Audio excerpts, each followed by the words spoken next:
நானும் வேணான்னு பார்த்தா, இவன் ரொம்ப ஓவரா பண்ணிட்டு இருக்கான். இன்னைக்கு இந்த திமுக அண்டாவ போட்டு பொளக்குறதுல, அண்டா குண்டாவாகணும், பரோட்டா கொத்து பரோட்டா ஆகணும். பழைய ஈயம் பாத்திரத்துக்கு பேரீச்சம்பழம்னு குடுப்பாங்க இல்லையா? அவிங்க கூட இந்த அண்டாவ வாங்கக்கூடாது. அப்படிப்பட்ட ஒரு செய்கைய, தரமான செய்கைய நாம இன்னைக்கு செய்யப் போறோம்.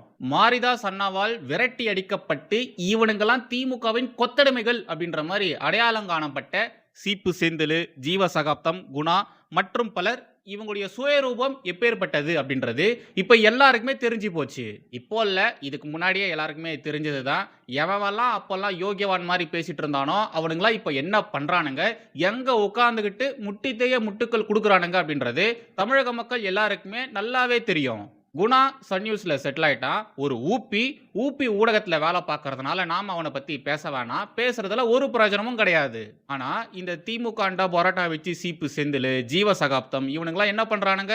தன்னை இன்றளவும் தன்னை பத்திரிகையாளர்கள்னு சொல்லிக்கிறானுங்க. அரசியல் விமர்சகர்கள்னு சொல்லிக்கிறானுங்க. அதே டேக்லைனோட ஊடகங்கள்ல இந்த டிபேட்ஸ்லலாம் பார்ட்டிசிபேட் பண்றானுங்க.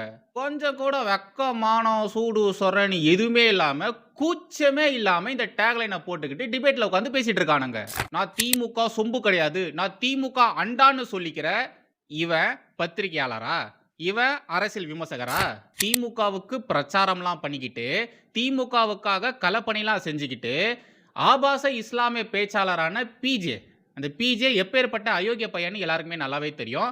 அவன் பேசுறதெல்லாம் உண்மைன்னு பரப்புற இவன் அரசியல் விமர்சகரா? பத்திரிகையாளரா? இங்க இருக்கிற மெயின் ஸ்ட்ரீம் ஊடகங்களை பார்த்து கேட்கிறேன். ஏன்டா டேய், இவனுங்கெல்லாம் ஒளிஞ்சி மறைஞ்சி திமுகவுக்காக முட்டு குடுக்குறானுங்களா? திமுகவுக்கு ஆதரவாக வேலை பார்க்கறானுங்களா? இல்ல வெளிப்படையா பப்ளிக்ல நான் திமுக அண்டான்னு சொல்லிக்கிறானுங்க. நான் ஒரு ஊப்பின்னு சொல்லிக்கிறானுங்க. நான் தீகால இருந்து வரேன்னு சொல்லிக்கிறானுங்க. என் குடும்பத்துல இருக்கிறவங்கள தீகா காரங்க, திமுக காரங்கன்னு சொல்லிக்கிறானுங்க. அப்பேற்பட்ட இவனுங்கள எப்புட்றா நீங்கலாம் ஊடகவாதி, பத்திரிகையாளர், அரசியல் விமர்சகர்ன்னு சொல்லிக்கிட்டு டிபேட்ஸ்லலாம் பார்ட்டிசிபேட் பண்ண வைக்கிறீங்க? என்னெல்லாம் சொல்றதா இருந்தா திமுக சொம்புன்னு சொல்லாத, திமுக அண்டான்னு சொல்லு. இவனுங்கள விட நெல்சல்னு ஒரு பொறுக்கி பையன் இருக்கான். அவனுக்கு தனியா ஸ்பெஷலா ஒரு பாயாசத்த கண்டிப்பா போட்டே ஆகணும். சீக்கிரமா போட்டுடுறேன். இவனுங்களெல்லாம் பாருங்களேன். இவனுங்க எல்லாருமே சொல்லி வச்ச மாரி திமுக ஆதரவாளர்ன்னு சொல்லிக்கிறானுங்க. வெளிப்படையா சொல்லிக்கிறானுங்க. நான் திமுகவுக்கு தான் ஓட்டு போட்டேன்னு சொல்லிக்கிறானுங்க. திமுகவுக்காக தேர்தல் பிரச்சாரம் பண்ணிட்டு வந்துட்டு இருக்கானுங்க. தமிழகத்துல திமுக ஆட்சியின் கீழ நடந்த அவலங்கள தெரிஞ்சே வேணும்னே மூடி மறைக்கிறானுங்க. திமுக காரனுங்க பண்ண அயோக்கியத்தனத்தை பத்திலாம் பேசவே மாட்டானுங்க. வாய தொறக்கவே மாட்டானுங்க. தமிழகத்துல சட்ட ஒழுங்கு பிரச்சனை முதல், பெண்கள் பாதுகாப்பு முதல், இங்க ஏகப்பட்ட பிரச்சனைகள், போதைப் பொருட்கள் இருந்து ஏகப்பட்ட பிரச்சனைகள் இங்க இருக்கு. ஆனா இவனுங்க யாருமே அதை பத்திலாம் பேசவே மாட்டானுங்க. திமுக ஆட்சியின் கீழ தான் தமிழகம் இவ்ளோ வொஸ்டான நிலைக்கு வந்திருக்கு, இவ்ளோ மோசமான நிலைக்கு வந்திருக்கு. இதெல்லாம் இவனுங்களுக்கு தெரியும். தெரிஞ்சிருந்தாலும் முட்டு கொடுத்துட்டு வந்துட்டு இருக்கானுங்க. என்னெல்லாம் சொல்றதா இருந்தா திமுக சொம்புன்னு சொல்லாத, திமுக அண்டான்னு சொல்லு. நடந்த பிரச்சனைகளை குறித்து பேசாம, இங்க நடந்த அவலங்களை குறித்தெல்லாம் பேசாம, அதை பத்திலாம் கொஞ்சம் கூட சட்டையே பண்ணாம, மறுபடியும் திமுக ஆட்சி வரணும், மீண்டும் திராவிட மாடல் 2.0 தமிழகத்துக்கு வரணும்னு கூச்சமே படாம பேசுறானுங்க. ஜோம்பி மாதிரி அலையிறானுங்க. சென்னை வாசிகள், முக்கியமா ஐடி ஊழியர்கள் திமுகவுக்கு எதிராக ஓட்டு போட்டிருக்காங்க, தாவேகாவுக்கு ஆதரவாக ஓட்டு போட்டிருக்காங்க அப்படின்ற ஒரே காரணத்துக்காக இவனுங்கெல்லாம் வெறி பிடிச்ச நாய் மாதிரி அந்த மக்களை கடிக்கிறானுங்க. திமுகவுக்கு எதிராக ஓட்டு போட்டதுக்கே கடிக்கிறானுங்க. என்னெல்லாம் சொல்றதா இருந்தா திமுக சொம்புன்னு சொல்லாத, திமுக அண்டான்னு சொல்லு. இவனுங்கள இப்பேற்பட்ட ஜோம்பி பயலுகளை எப்படிங்க நீங்க ஊடகவாதி, பத்திரிகையாளர், அரசியல் விமர்சகர்னு டேக்லைன் கொடுத்து டிபேட்ஸ்லாம் பேச வைக்கிறீங்க? சோசியல் மீடியா பூமா இருக்கிற இந்த காலகட்டங்களிலே இவனுங்க இந்த அளவு நம்ம காதல உட்கார்ந்து வாசிக்கிறானுங்கன்னா 20-30 வருஷத்துக்கு முன்னாடி இவனுங்க எப்படிலாம் நம்ம மண்டையில உட்கார்ந்து நாட்டியம் ஆடி இருப்பானுங்க. யோசிச்சு பாருங்க. நம்மளுடைய அப்பாவை, தாத்தாவெல்லாம் இவனுங்க எப்படிலாம் ஏமாத்தி இருப்பானுங்க. இந்த திமுக அண்டா பரோட்டா வச்சு சீப்பு செந்தில் இருக்கா இல்லையா, அவன் நேத்திக்கு ஒரு ட்வீட் போட்டிருந்தான். ஐடி ஊழியர்களை பத்தி பேசினதுக்கு அப்புறமா, அந்த வீடியோ செம்ம வைரலா போனதுக்கு அப்புறமா, அது திமுகவுக்கு எதிராக போனதுக்கு அப்புறமா, எல்லாருமே திமுகவை போட்டு பொளக்க ஆரம்பிச்சதுக்கு அப்புறமா, இந்த திமுக அண்டா 2-3 நாளா ஆள் அப்ஸ்கண்டு வெளியே வரவே இல்லை. ஆனா எக்ஸிட் போல் ரிசல்ட் வந்தது பாத்தீங்களா, அது வந்ததுக்கு அப்புறமா நாய் மறுபடியும் வெளியே வந்திருக்கு. வெளியே வந்ததுக்கு அப்புறமா இந்த சனப்பண்ணி என்ன தெரியுமா பண்ணிருக்கு பாருங்க. முத்துவேல் கருணாநிதி ஸ்டாலின் எனும் நான் கமிங் ஜூன். முத்துவேல் கருணாநிதி ஸ்டாலின் எனும் நான் கமிங் ஜூன். அதாவது ஸ்டாலின் மறுபடியும் முதலமைச்சர் ஆக போறாருன்னு இவன் சொல்ல வரான். இந்த ஊப்பீஸ்கள் உலகமே ரொம்ப வித்தியாசமானது. அந்த உலகத்துல இருக்கக்கூடிய ஊப்பீஸ்களுக்கு மூளை முட்டிக்கு கீழ தான் இருக்கும். முட்டிக்கு கீழ தான் இருக்கும். என்னெல்லாம் சொல்றதா இருந்தா திமுக சொம்புன்னு சொல்லாத, திமுக அண்டான்னு சொல்லு. ஏன்டா தமிழக மக்கள் திமுகவுக்கு எதிரா மாறியிருக்காங்க. கடுமையான அதிருப்தியில இருக்காங்க. திமுகவின் வேட்பாளர்கள் தேர்தல் பிரச்சாரத்துக்கு வரும்பொழுது அந்த வேட்பாளர்கள விரட்டி அடிக்கிறாங்க. 2 வயசு பெண் குழந்தை முதல் 70 வயசு பாட்டி வரைக்கும் இங்க கற்பழிக்கப்படுறாங்க. அதுக்கு காரணம் போதை. அந்த போதைப் பொருட்கள் நடமாட்டம் இங்க சாதாரணமாயிடுச்சு. சர்வ சாதாரணமாயிடுச்சு. ஸ்கூலுக்கு போற குழந்தைங்க கையில கஞ்சா பொட்டலம்லாம் இருக்கு. அந்த போதை பழக்கத்தினால தான் இங்க அவ்ளோ சமூக சீர்கேடான விஷயங்கள் நடந்துட்டு இருக்கு. ஹாஸ்பிட்டல் வளாகத்துல கஞ்சா செடிய வளர்க்குறானுங்க. பாருங்க ஹாஸ்பிட்டல் வளாகத்துல. அப்ப இவனுங்க எவ்ளோ சுதந்திரமா இருந்திருப்பானுங்க. கற்பழிப்பு சம்பவமே மோசமானது. ஆனா நம்ம தமிழகத்துல சமீப காலமா கூட்டு பாலியல் வன்கொடுமை அது அதிகமாயிருக்கு. அதிகமாயிருக்கு. தமிழகத்தின் கடன் அதிகமாயிருக்கு. விலைவாசிகள் அதிகமாயிருக்கு. வேலைவாய்ப்பு பெருசா இல்ல. படிச்ச படிப்புக்கு ஏத்த வேலை கிடைக்கிறது இல்ல. இத்தனைக்கும் காரணம் என்ன? திமுக. திமுகவின் கேடுகெட்ட ஆட்சி. திமுகவின் நிர்வாக திறனற்ற ஆட்சி. இவங்களுடைய ஆட்சியின் கீழ தான் தமிழகம் இவ்ளோ மோசமா மாறியிருக்கு. இப்பேற்பட்ட திமுகவின் ஆட்சி மறுபடியும் வரணும். திராவிட மாடல் 2.0 மீண்டும் வரணும்னு ஒருத்தன் நினைக்கிறானா, ஒருத்தன் அத சொல்றானா, அவன் எப்பேற்பட்ட அயோக்கிய பயலா இருப்பான்.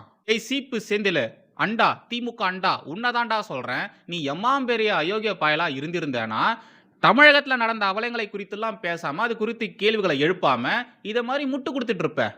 முரட்டுத்தனமான முட்டுக்கள குடுத்துட்டு இருப்ப. இவன் போட்ட இந்த ட்வீட்டுக்கு மானமுள்ள தமிழர்கள் என்னங்க பண்ணுவாங்க? சொல்லுங்க என்னங்க பண்ணுவாங்க? காரி துப்புவாங்க. காரி துப்புவாங்க. அப்படி காரி துப்பி கழுவி ஊற்றிய ஒரு சில கமெண்ட்ஸ உங்களுக்காக கொண்டு வந்திருக்கேன். 100% ஃபன்னுக்கு நான் கேரண்டி. நாம தான் இந்த அண்டா மேல கடுங்கோவமா இருக்கோம். பயங்கரமான காண்டுல இருக்கோம்னு பார்த்தா, நம்மள விட ஏகப்பட்ட பேரு இந்த அண்டா மேல காண்டா இருக்காங்க. நேர்ல இந்த அண்டாவ பார்த்தாங்கன்னா செருப்பாலே அடிப்பாங்க போல. அவ்ளோ காண்டா அவ்ளோ பேர் இருக்காங்க. பல நூறு கமெண்ட்ஸ் இவன் போட்ட ஒரே ஒரு ட்வீட்டுக்கு வந்திருக்கு. அதுல சென்சார் செய்யப்பட்ட ஒரு சில கமெண்ட்ஸ மட்டும் உங்களுக்கு நான் காட்டுறேன். ஏன்னா பச்சை பச்சையா கேட்டு வச்சிருக்காங்க. இவங்க அம்மா பத்தி, அப்பா பத்தி, குடும்பத்துல இருக்கிறவங்க பத்தி, 4 தலைமுறைக்கு முன்னாடி செத்துப்போன ஆயா வரைக்கும் இழுத்து வச்சிருக்காங்க. அவ்ளோ கேவலமா பேசி வச்சிருக்காங்க. அது எப்புட்றா சீப்பு? எப்புட்றா சீப்பு நீ இப்படி இருக்க? உன்ன அப்படி கழுவி ஊத்திருக்காங்க. கொஞ்சோண்டு சோத்துல உப்பு போட்டு திங்கிறவனா இருந்திருந்தா கூட இந்நேரத்துக்கு தொங்கியிருப்பான். ஆனா நீ எப்புட்றா மறுபடியும் திமுகவுக்கு முட்டு குடுத்துட்டு பேசிட்டு இருக்க? சரி அதெல்லாம் ஒரு ஓரமா இருக்கட்டும். இப்ப நான் உங்களுக்கு அந்த கமெண்ட்ஸ காட்டுறேன். என்ஜாய் பண்ணுங்க. ஃபர்ஸ்ட் இத பாருங்க. சக்தி டிவிகே அப்படின்ற ஒரு ஐடியில ஸ்டாலின் சொல்லி ஒரு வீடியோ ஒண்ணு போட்டிருந்தாங்க. நான் ஜெனரலா இது மாதிரி வீடியோலாம் எடுத்து போட மாட்டேன். பட் இந்த வீடியோல அப்படி என்னதான் இருக்குன்னு சொல்லி போய் பார்த்தா, பாருங்க. போடுறேன் பாருங்க. ஒருவேளை இது தீய சக்தியா இருக்குமோன்னு சந்தேகமா இருக்கு. எனக்கு என்னமோ இது வெறும் பொம்மையா இருக்குமோன்னு தோணுது. சரி நம்ம அடுத்த கமெண்ட்டுக்கு போயிரலாம். தளபதி பக்தன் 3 நாள் தலைமறைவாகிட்டு இப்போதான் வெளியில வரான் போல. வெயிட் பண்ணுடா. மே 4 பாப்போம். அது என்ன வாய் இது? இவன் உண்மையாலே அந்த வீடியோல இப்படி ஆக்ஷன் பண்ணியிருக்கானா இல்ல உண்மையாலே அவன் அப்படி பண்ணியிருக்கான் போலங்க. ஏன்னா ஏஐல ஜென்ரேட் பண்ணியிருந்தா இங்க எங்கேயாச்சும் வாட்டர் மார்க் இருந்திருக்கும். வாட்டர் மார்க்கே காணுமே. ஏன்னா அது கிராப் பண்ணியிருந்தா கூட அவனுடைய லோகோ கட்டா இருக்கும்.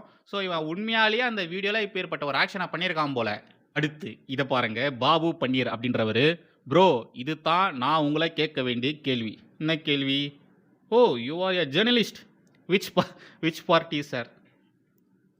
தமிழக ஊடக பொறுக்கிகளின் லட்சணம் அப்படிதான் இருக்கு. நான் ஜேர்னலிஸ்ட்னு சொன்னாங்கன்னா எந்த கட்சி நீங்க? எந்த கட்சிக்கு ஆதரவாக பேசுறீங்க?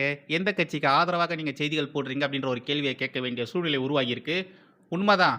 எவனாச்சும் நான் பத்திரிக்கைக்காரன்னு சொன்னா எந்த கட்சின்னு கேட்க வேண்டிய சூழ்நிலைக்கு தான் இப்போ தமிழகம் மாறி இருக்கு. ஊடகத்துறையே அப்படிதான் மாறி போய் கிடக்குது. அடுத்து இதை பாருங்க. மலர்விழி டிவிகே தாசி வீட்டுக்கு சென்ற தலைவர் அவளிடமே இருப்பதையும் லவட்டிக் கொண்டு ஜன்னல் வழியாக எகிரி குதித்து எஸ்கேப் ஆனதை நினைவுபடுத்தத்தான் கீபோர்டில் எஸ்கேப் பட்டனும் விண்டோஸ் எனும் ஆப்ரேட்டிங் சிஸ்டமும் வந்தது. இவங்க ஏதோ ஒரு வரலாற்று பதிவை சொல்கிறாங்க போல். அது என்ன வரலாறுன்னு எனக்கு தெரியல. உங்களுக்கு யாருக்காச்சும் தெரிஞ்சதுன்னா அதை கமெண்ட்டில் சொல்லுங்கள். நான் சொன்னேன் இல்லையா, இதை மாதிரி ஏஐயில் ஜென்ரேட் பண்ண நடுவில் சைடில் ஒரு வாட்டர் மார்க் வரும்னு. அந்த வாட்டர் மார்க் இதில் இருக்குது பாருங்கள். இது ஜெமினி ஏஐயில் பண்ணது போல். அதுதான் அதோடைய சிம்பிள். இதுக்கு முன்னாடி பார்த்த அந்த இமேஜில் இந்த சிம்பிள் இருக்காது பாருங்கள். இப்போது இந்த கமெண்ட்டை பாருங்கள். செந்தில் 07 பாஜகக்காரரா? ஓகே. ஜெயிக்கிறதுக்கான ரகசியம் அண்டாக்குள்ள தான் இருக்கு போல. இடியாப்போ, பேடிஎம், ஜோக்கர் செந்தில். ஜெயிக்கிறதுக்கான ரகசியம் அண்டாக்குள்ள இல்ல. அந்த அண்டாக்கு தேவையான விஷயம் அண்டாக்குள்ள இருக்கு. அம்புட்டு தான். என்னெல்லாம் சொல்றதா இருந்தா திமுக சொம்புன்னு சொல்லாத, திமுக அண்டான்னு சொல்லு. நெக்ஸ்ட் ஆர் வெங்கட் அப்படின்றவரு, அப்படிங்களா, சரி சரி. இன்னும் எல்லாம் தாவேகாக்கு சப்போர்ட் பண்றவங்களா வந்திருக்காங்க. ஆமாங்க, முக்காவாசி பேர் தாவேகாக்காரங்களாக தான் இருந்திருக்காங்க. தாவேகா பசங்க தான் கொஞ்சம் கூட பயமே படாம, முதலமைச்சர்னு கூட பார்க்காம அப்படி கலாச்சி தள்ளுறாங்க. பயன்றதே அந்த பசங்களுக்கு இல்ல. இப்போ இந்த கமெண்ட்டை பாருங்க. மீண்டும் விவேகானந்தன், யோ வீச்சு, இதென்ன பிரமாதம். 4ஆம் தேதி மக்கள் தீர்ப்பு என்டிஏ கூட்டணிக்கு சாதகமா வந்தா எந்த கங்கையில குதிக்க போற? ஏன் கேட்குறேன்னா, கடந்த உத்தரப்பிரதேச சட்டசபை தேர்தலில் யோகிஜி முதல்வரானா கங்கையில் குதிப்பேன்னு பொதுவெளியில் ஒரு அண்டா டகால்ட்டி விட்டான். இந்த அண்டா தான் அந்த அண்டா. இவன் தான் சொன்னான், நான் இந்தியிலலாம் போய் பிரச்சாரம் பண்ணுவேன், இந்தியை கற்றுக்கிட்டாச்சும் நான் அங்கே போயிட்டு பாஜகவுக்கு எதிராக பிரச்சாரம் பண்ணுவேலாம் சொல்லியிருந்தான். நான் இப்போ என்னடானா இங்கே உட்காந்து ஐடி ஊழியர்களை கடிச்சிட்டு இருக்கு. நெக்ஸ்ட் இதை பாருங்க. இந்தியன் நேஷனலிஸ்ட் அப்படின்ற ஐடியிலிருந்து, முத்துவேல் கருணாநிதி ஸ்டாலின் எனும் நான் ஒரு எனக்கு சுய அறிவும் இல்லை, என்னை சுற்றி இருப்பவன் எல்லாம் கடைந்தெடுத்த ஃப்ராடுகள். என்னங்க என்னது இதெல்லாம்? அடுத்து பாருங்க. சில்வர் சோல் அப்படின்றவர், சாவுடான் நாயே, எங்க ஏரியாவில் இப்ப மின்வெட்டு, மணி இரவு 1 ஆகுதுடான் நாயே. சிஎம் உண்மைங்க, உண்மை. பவர் கட் இப்போ மறுபடியும் ஸ்டார்ட் பண்ணிட்டாங்க.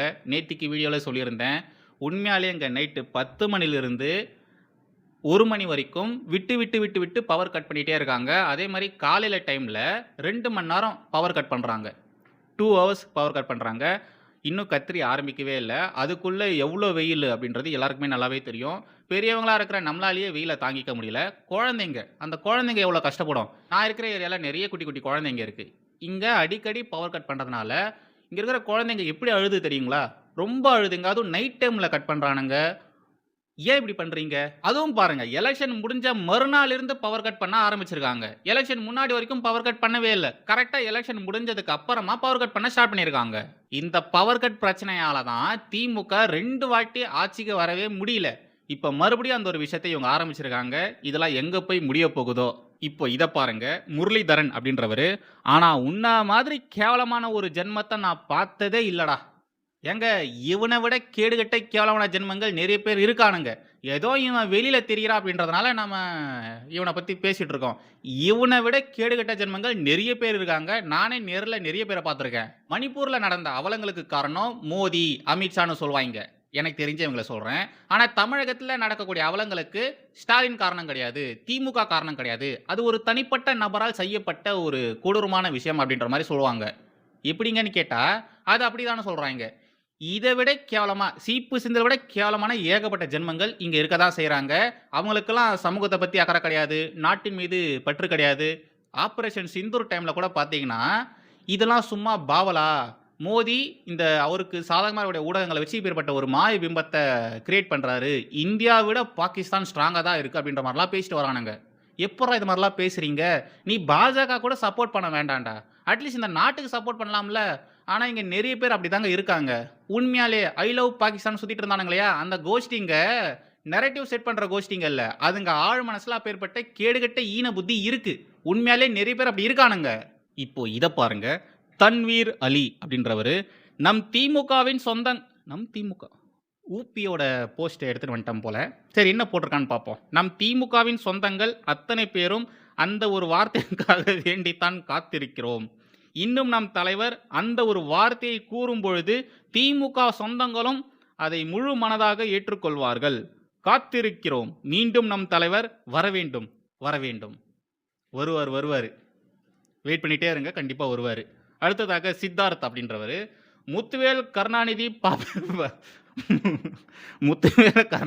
பாப்பேஜ் ஸ்டாலின்னு சொல்கிற அண்டா. ஐடி ஊழியர்கள் சோறு திங்கிறதுக்கு காரணமே திமுக தான் சொன்னா இல்லையா, அதான் அந்த கம்ப்யூட்டர் கண்டுபிடிச்சதே முத்துவேல் கருணாநிதி பாப்பேஜ் தான் அப்படின்ற மாதிரி இவர் சொல்கிறாரு. இந்த திமுகவுக்கு ஜால்ரா அடிக்கக்கூடியவர்கள் எந்த அளவு இன்செக்யூரிட்டியாக இருக்காங்கன்னு பாருங்க. நேற்றுக்கு ஒரு வீடியோ பார்த்துருந்தேன். அதில் டைட்டில் பார்க் பற்றிலாம் பேசிகிட்டு இருக்காங்க.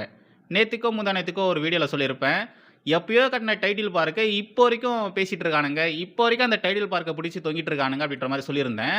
பார்த்தா நேத்திக்கு ஒருத்தன் அந்த டைட்டில் பார்க் பத்தி பேசியிருக்காங்க. டைட்டில் பார்க் மட்டும் இல்லன்னா அவ்வளோதான், தமிழகத்துல இருக்கக்கூடியவர்கள் ஐடி வேலைக்கே போயிருக்க முடியாதுன்னுலாம் பேசிட்டு இருக்கானுங்க.